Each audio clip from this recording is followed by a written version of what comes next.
Unless you're in a dire situation, okay, I don't want to see you go for an option like this. Throw mid-screen does not equal good. Stop it. Get some help. It will leave you in a situation that is unhappy. Do you understand? In this situation, what is the worst that happens? You lose this much health. Stop trying to throw tech. It is a discipline that you need, that we all need, to be honest. If we're mid-screen, let's not press the throw. Why? Because if your opponent decides to do it, now your head is to the floor looking down because you thought, oh, I'm going to decide to tech.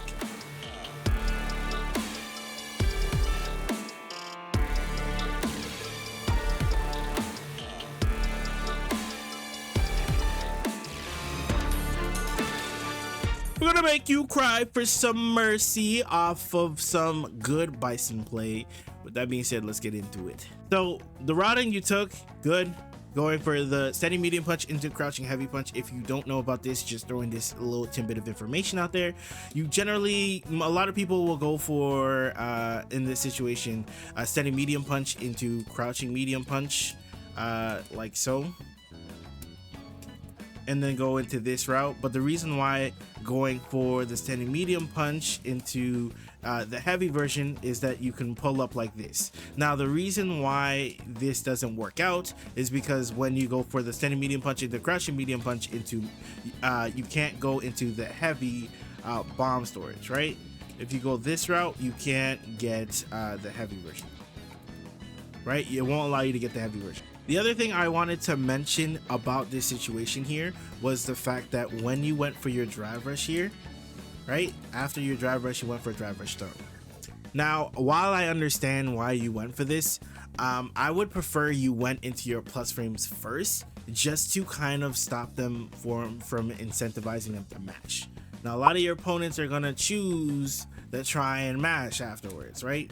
But if we decide to go for the back medium punch, not only do we get +5 in their face, but if they happen to press anything incorrect, then we can also get a lot of value out of it as well if we happen to get the hit, right? Especially if your opponent is stupid, we get a lot of more value than if we go for anything else, right? Just starting out the game, because this is the first time we're fighting our opponent, we don't know if he wakes up mash, and because he does wake up mash, we got hit here, right? First things first, when we start a game, we want to put them into situations where they're jailed. Why? Just so that we can see the types of habits they have off rip. So if you clicked on this video, I'm sure you need some help. Lord knows I did at some point. But here's the thing, you want your favorite content creators to come and help you, but let's be real, they're charging like $60 per hour. You don't need that, but when I got you good. Over on this channel, I do free coaching sessions on Tuesdays and on Thursdays at 6:30 p.m. EST. So what does that look like? I essentially go over your matches. I give you tools so that you can succeed the next time you open up rank. So once again, join my Discord. Wait till I'm live either on Tuesdays or on Thursdays, 6:30 p.m. EST. Be there or be square. Back to the video. Okay, off rip, we are master, okay? We are master. I demand this of nearly all masters. If your opponent jumps at you, I feel like every video I have to put in a section of anti-airing, because every time there is someone who is not anti-airing and not getting the value that they deserve off of a situation, right? Because you're not forcing an anti-air, right? You're not getting as much value as you could have if you just gone for it instead, right? Let's say they just roll back. At the very least, now they're in a situation where they have to hold their standing medium kick. It also pushes them back in a situation where you can go for scissors kick and kind of put them in an uncomfortable situation at that, right? But anti-airs are so important at nearly every rank above platinum. You need to make sure you're anti-airing. You don't anti-air, you're giving opportunities to your opponent to hit you and to mix you. Why? Because whenever you don't anti-air, correctly, now you're putting yourself in a situation where you have to guess between like strike and throw, right? Every single time. And it's uncomfortable. And when you're uncomfortable, you tend to make mistakes. All right, let's talk about this. Okay. This is the exact situation that I'm talking about. If you don't anti-air your opponent, you're putting yourself in this dire situation. Okay. Number one, before people are saying that, oh, you know, maybe he could have, maybe he couldn't anti-air, so he just didn't feel confident after a throw. No, you don't get it. Even if it's a trade, it's a knockdown. Then guess. You know what I mean? Then guess. You wanted to jump at me? Yes. All right. Now you got this on you. Now you got this whole situation on your hands now, like all because we wanted to be silly, right? All because you wanted to be silly about it. So let's not focus on the anti-air aspect. We went over that. Let's go on to the next thing. So they jump at you like this, right? Then you tech. This is a situation that I can tell you're not looking at your resources, okay? You got hit because you tried to tech. Now, look at how much health you have, okay? You can eat a throw. It's not the end of the world if you eat a throw. Now, I've been in this situation before as well. Sometimes your hands just go there, but there's a lot of discipline that is to be acquired in these situations, because if you can't be disciplined enough to not press this, you're just gonna get yourself blown up. Because look at this situation. Instead of eating this, we're now, let me just let it play out for a second. We're now eating this much damage. This whole thing. And now we're that much closer to us being dead. We have lost the health lead. Fortunately, in this situation, we have not lost the drive gauge lead as well, right? But all of these things you have to consider about when you're choosing your defensive options. Cycle through different defensive options. Don't use tech. Tech should ideally be the last thing. A lot of you'll see that number one, pro players won't use tech all that often unless they're super confident that you're gonna go for throw, just because they don't want to end up like this. This is a situation we want to avoid, because now we're in a situation where we either take throws till death, or we try to tech, or we try to jump out, or we try a normal and get counter hit into death, right? But the thing is that if you happen to get hit on the next interaction, you now die because you don't have enough health to survive a combo into level 2, and then you just simply die. You don't want to be giving this to your opponent. These are the things you want to be thinking about while you're playing the game. So the mix here, or I wouldn't even call it mix, but the idea off of this instance is the fact that you either go for the light version, which if you try to mash here off of the light version, you'll get counter hit and he gets a route, right? That's the mindset. Then it's like, okay, let me not mash. When you don't mash, plus frames, right? That's kind of the idea that he wants to put you into, versus this, versus going for this. That's the idea, right? And then whatever have you afterwards. So if we're in this situation, we're either going to decide to choose to mash early, right? We're either going to decide to mash early and then go for our routes, or, right, we decide to respect it and we don't go for another button. So this is exactly what happens when you try to mash on it. You get a counter hit, they get a route off of it, and then you're just there looking silly.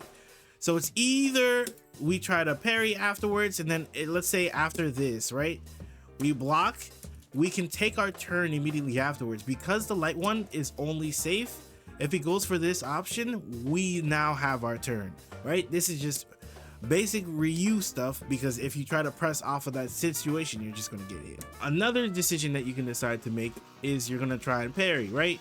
Naturally, parry comes with its own risks. I'm sure you're already aware of this, but these are things that you want to keep in mind. They can't, unless you are in burnout, they can't just go for light Hashogeki over and over again, right? Light Hashogeki in Burnout is plus, so then you're kind of in a loop situation.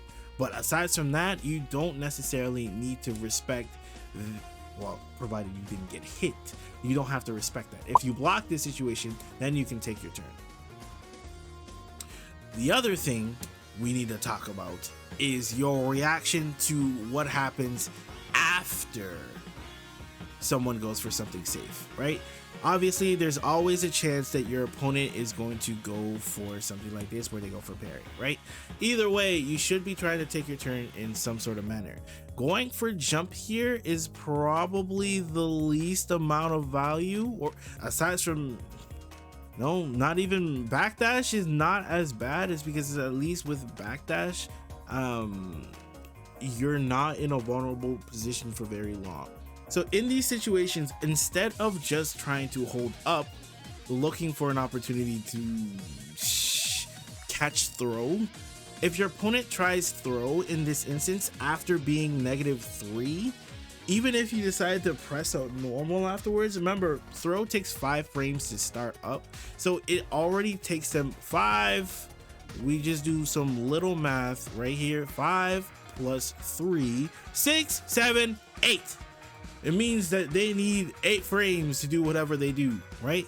So in this instance, instead of being worried about jump, or instead of being worried about throw or whatever have you, just take your turn. You have 8 frames to work with in this instance. There's no need to worry about jump or backdash or whatever. Just take your turn. Even if you decide to take walk up throw or take a throw in this instance, right? It's still better than holding up, because holding up is a gamble, right? You're gambling on whether they're gonna either parry or whatever have you. You're trying to avoid something instead of just taking your turn.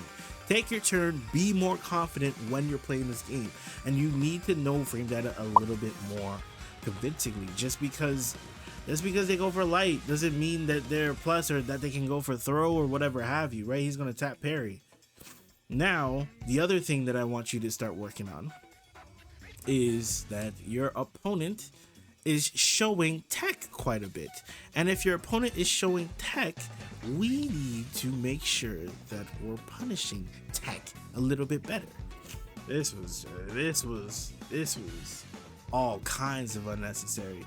So it shows to me that you're also very panicked in this situation, just because in this situation you had it, you were on a good streak, right? You got a good hit, you got a great hit actually. In this situation, you just take advantage of the fact that you got this, and then you don't even have to spend meter. If you notice that your bomb's about to pop, go for a routing that will at least give you enough time to pop, and then from there you can get your whole route, right? That way we can just simply go for that and kill. We don't have to spend all our meter, right? Knowing how to optimize your combos is going to be a large part of how you play this game more efficiently. If you're not able to recognize the situation, especially when it comes to someone like Bison, where you want to be able to recognize when bomb is about to go off, that is like immense value if you didn't know, right? And even if you didn't want to go this route, I'm sure there are other routes you could take, right? Level 3 in the 3rd round is one of the most important tools that you have going into the 3rd round. The other route you can take here is something like this, right? You make them ground bounce. Off of the ground bounce, you can go for whatever route you want to go for. This is the mind game when it comes to dealing with back medium kick. Okay, back medium kick is plus. We all know this. We've experienced it. We've been bullied by it. Okay, we have already gathered data. We have gathered data on our opponent. We know our opponent likes to press. If we're aware of our opponent's eagerness to mash on a situation, let's take advantage of it. So what you'll do is that in a situation, you'll realize that if you try to go for back medium punch, your back medium kick, you're gonna realize that your opponent loves to mash. Cool. Let's keep it let's frame trap them and then put them in a situation where they have to respect you. Because the moment that you start doing something like this, where you go for a cross jab into it, they will start respecting the situation a lot more. And then from there, you want to have your party time, right? The buttons that we're choosing to go off of is that we're trying to press throw too often. Off of these instances, instead of trying to go for throw, choose different options. Because this guy is clearly trying to mash on everything. It's so clear the fact that he's a masher. Like, all you have to do is frame trap your opponent, truly. Because once you start realizing that your opponent loves to mash, then you should start punishing the mash. Right? This is an opponent where you're going to have to react with something, right? This is an opponent you're going to have to start frame trapping. Frame trapping is the name of the game against opponents like this. He clearly does not respect you as an opponent. So in these situations, just keep taking his health bar for deciding that he's going to keep trying to mash, right? Every time. Just keep frame trapping your opponent. If you don't frame trap your opponent, you're essentially giving him opportunities to take advantage of you. This is a thing that a lot of people do very often, especially when they're dealing with mid-screen. Unless you're in a dire situation, okay? I don't want to see you go for an option like this. What is this? Listen, this doesn't get you anything, okay? Let's look at it real close. Like, throw mid-screen does not equal good, okay? It does not equal good. It will leave you in a situation that is unhappy. Do you understand? Okay, in this situation, what is the worst that happens? You lose this much health. Stop trying to throw tech. It is a discipline that you need, that we all need, to be honest, is that we need to learn how to discipline ourselves. Let's say, oh, you know what? We're mid-screen. If we're mid-screen, let's not press the throw. Why? Because if your opponent decides to do it, now your head is to the floor looking down because you thought, oh, I'm going to decide to tech. Now you're in a situation where you head down and you're about to get bombled for your health bar. Look at that. He has level 3. So now that he has level 3, that's either A, your majority of your health bar just gone. And especially if this Ryu wants to cash out and then hold his ground the rest of the game, you're in a very, very, very uncomfortable situation. Even if he decides not to, you're just stuck. So let's say they decide to follow through with the route, right? They go for a route like that, only spending 1 drive rush cancel off of this instance.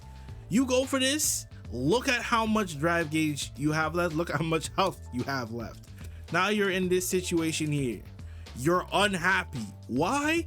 All because you decided to go for tech. This is a situation you don't want to go for. Like, let's even suppose they decided to go for the full cash out.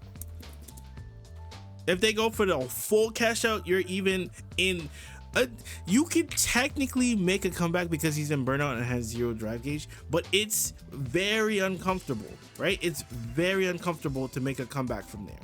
And that's if he wants to play risky. If he decides not to play risky at all, you're in a situation now that where you have like less than 30%. You have very little drive gauge left, so now you can't even drive rush, right? You're in a situation now where you have to hold pressure. Is the last thing I'll say on this game here. Okay, you need to understand frame data. Frame data is really important because frame data influences your decision making. Okay, understanding when you cannot press is crucial in this game. Why? Because your Ryu understands his frame data. That's why when he's in this situation, he's tapping parry. You do not understand this situation, and that's why you're holding up. This is why this situation is so skewed in the wrong way, because your opponent understands what the assignment is. You are just lost behind. We need to gather ourselves, bring ourselves back, and understand what it means to understand frame data. And I will not accept the excuse because you are a master. You guys are both a master. You guys should know slightly better than this. So we're calling you to a higher calling. Let's say that. We're calling you to a higher standard. That's what we're going to do. I said that was going to be the last thing I would talk about this game, but there's one more thing I wanted to go over in this game. You have bomb. Let's go through this scenario. You have bomb on your opponent. They're running at you. You held up back for whatever reason. Okay, you have bomb on them. Okay, what are their options in this situation here? They want to make sure to get this bomb, this purple thing on their chest. They want it gone ASAP. Okay, so they're gonna either A, be a little bit forceful, B, a little bit passive. In the case that they're being forceful, we need to understand that number one, they're going to try and go for a throw situation, especially at this rank. They're not going to switch it up. And let's just be honest, if we're talking about higher up, yes, they're going to be a little bit more crafty with how they're going to get it off. But generally, especially when we're dealing with this rank, okay, generally they're going to try and throw. Why? Because if they get the throw, they get the damage and they get the bomb. Okay, if they don't get the throw, you guys get spaced out from each other and they get frames of invulnerability. That is the value they get out of throw. Even if you tech the situation, right, the bomb's going to go off while it's on their chest, and you're going to have the invulnerability frames of the tech throw. So either way, they don't have to deal with it. So one of the things you're going to experience, especially at this rank, is a lot of people going to try and throw you. Here in this situation, he doesn't go for a frame trap of any sort. He just kind of goes into it, right? So going for either A, tech and just accepting that it's over with, or B, we can also be a little bit more crafty in this situation, especially if you know that your opponent's going for it. That would be an opportunity to go up, right? Especially because he doesn't have any drive gauge, right? Forcing them into a situation like this is very good, because if he has his anti-airs, then it's bad, right? If he has his anti-airs, then we might want to choose an option like backdash. Situation here, you got hit with the offensive perfect parry. It sucks, it happens, right? He's been trying to do this to you the entire time. He's literally been doing this the entire time, waiting for you to try and press into it, right? He's literally been doing this the entire time. You didn't adapt to it, and then finally he got the thing that he wanted. Okay, unfortunate, you got hit. You got hit with the throw. Off of this instance, you need to realize that if you go for a highly committal option and you're incorrect, you will die. Okay, now this is the sort of things where you have to be very mindful. Now, if you decide to eat a couple more throws in before, that's not a good, if you decide to eat a couple more throws, you have at least 3 more guesses. Now, if your opponent decides to keep throwing you, then you know you're in a situation where you're kind of sad. But if they decide to do anything but throw in this instance, then ideally you will be ready. So you hold it down back, right? Hold it down back. You're gonna eat the throw, eat the throw until they try to go for something different. If they go for something different, that's when we make our adaptations. Either we go for, we see them walking back, we go for a crouching medium kick, or if they go for a neutral jump to try and catch you out, you can go for either A, try to meet them in the air because of your jump medium punch, or we can just go for an anti-air like crouching medium punch or crouching heavy punch and go from there. These are the things I want you to take advantage of more often. But either way, you want to use your options a little bit more, just because it'll force a situation where they have to think a little bit more. And if your opponent has to think more about the options that they're taking, then there'll be more stun lock. And when they stay still, that's when we can start going for EX Psycho Crusher, because EX Psycho Crusher in Burnout is plus. So in this instance, let's take a step back. Or if we wanted to, we can either try and press into him, right? Just because we're in a situation like that doesn't mean we necessarily have to respect what comes next, right? Let's say I try to go for jab whiffs. I'm still in the situation to anti-air, right? Same here. Even if we go for a crouching medium punch, it whiffs. We can technically get the anti-air, or at the very least, walk under him, right? We see that, and then we go for the walk under. There are a plethora of answers here that you could go for, but you just weren't taking them. Now, with that said, I hope this helps, and any questions?